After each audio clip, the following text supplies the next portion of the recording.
Welcome back. My name's Cameron, and today's a video about Nietzsche. So let's get into it. Nietzsche's idea of Amor Fati, the love of fate, right? It's a notion that might seem strange at first, or even unsettling. But could there be more to it than we realize? What if I told you this word right here could change the way we see life? When we think of Nietzsche, we often think of his bold declaration of God is dead. Now, he does not mean actually God is dead. The idea of loving one's fate, right, seems different. It's not just about accepting what happens, is it? No.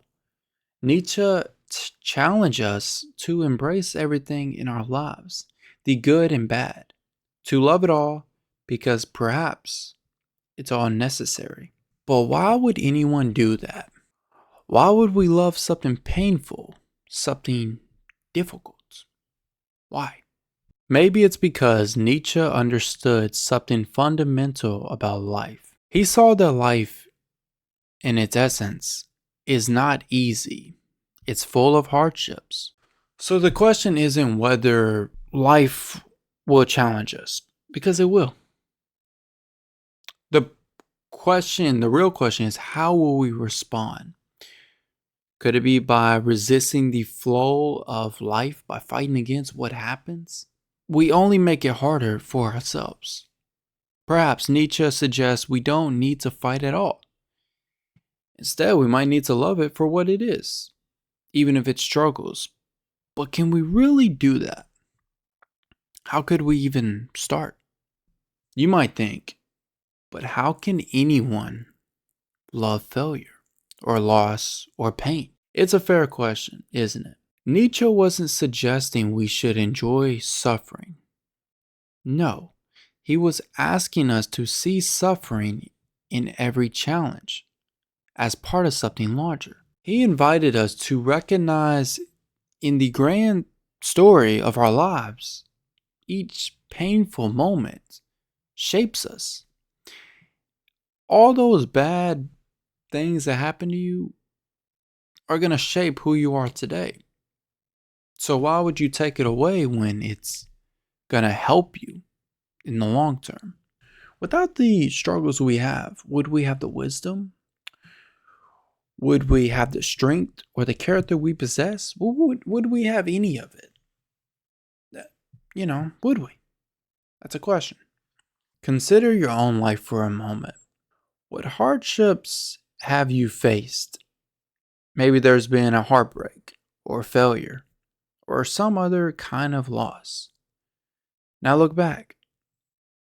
What have those moments given you? A lesson? A deeper understanding of who you are?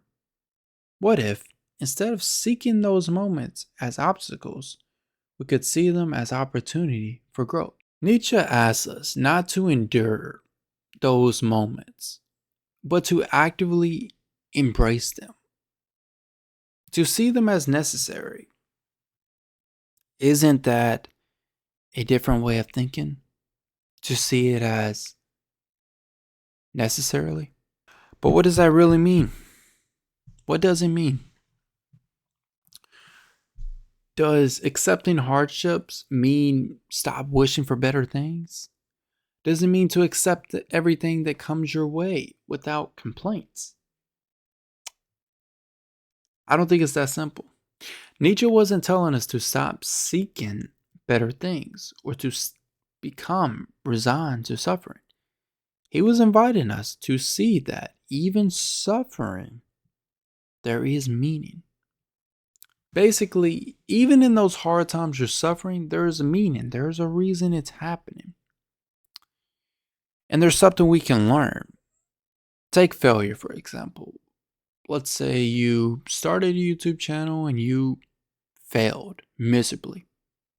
You can learn a lot from it. All those hard hours you put in, all those edits you put in, that's something you can learn. And what you learn, you can apply it to the next YouTube channel you end up making, right? Your hardships, you should see it as a blessing in disguise.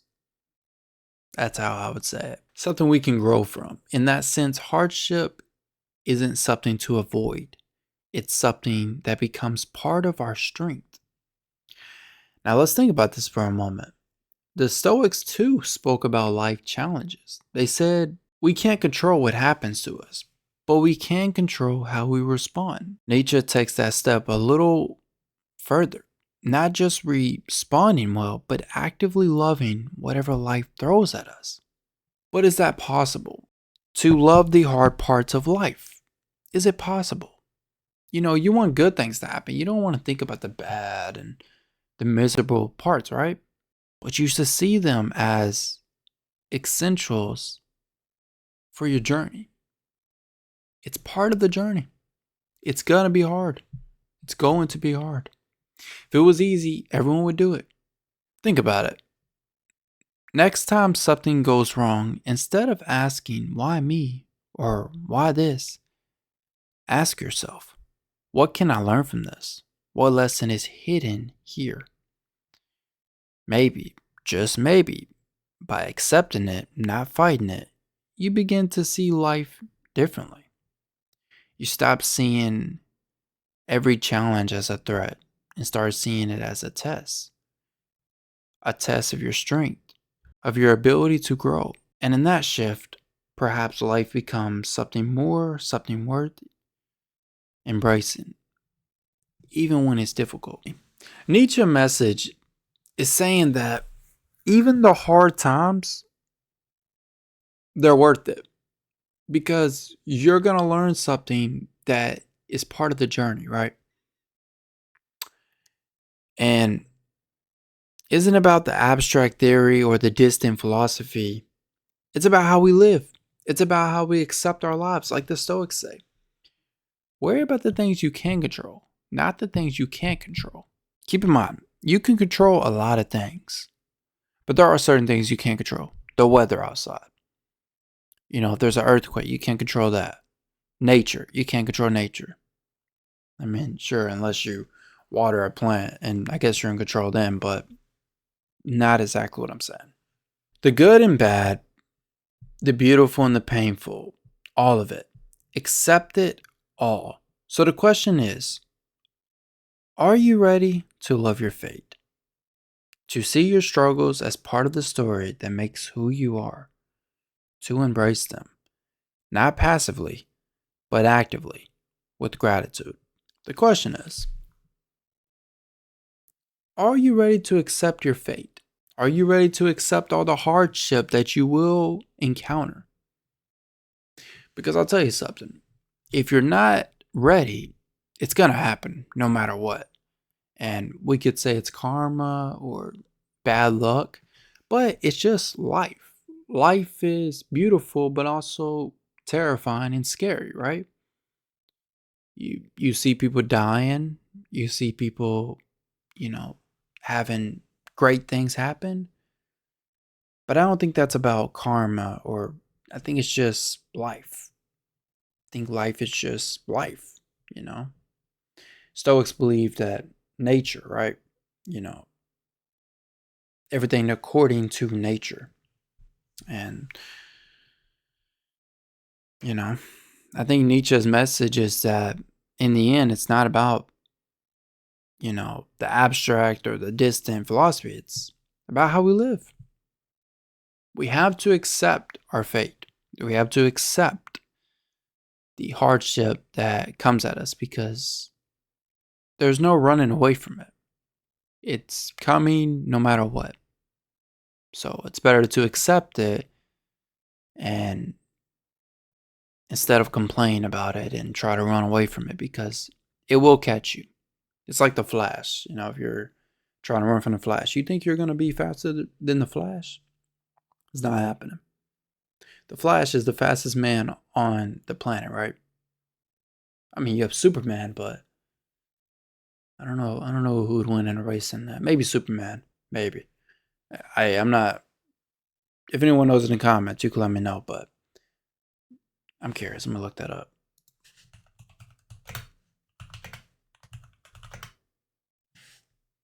Okay, final.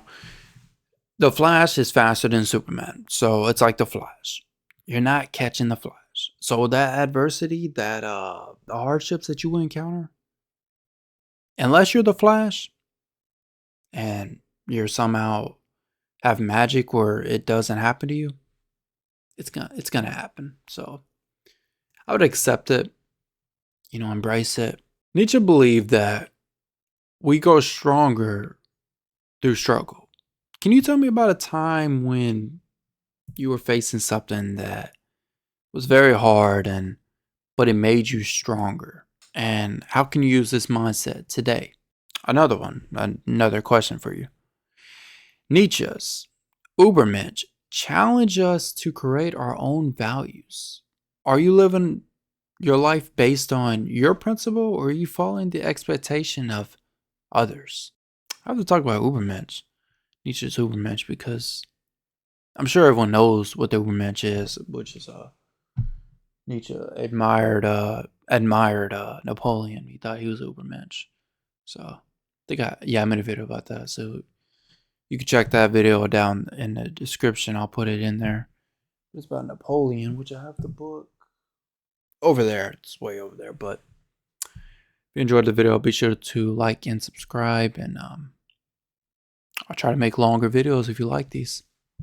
Y'all have a great day because it's 3 a.m.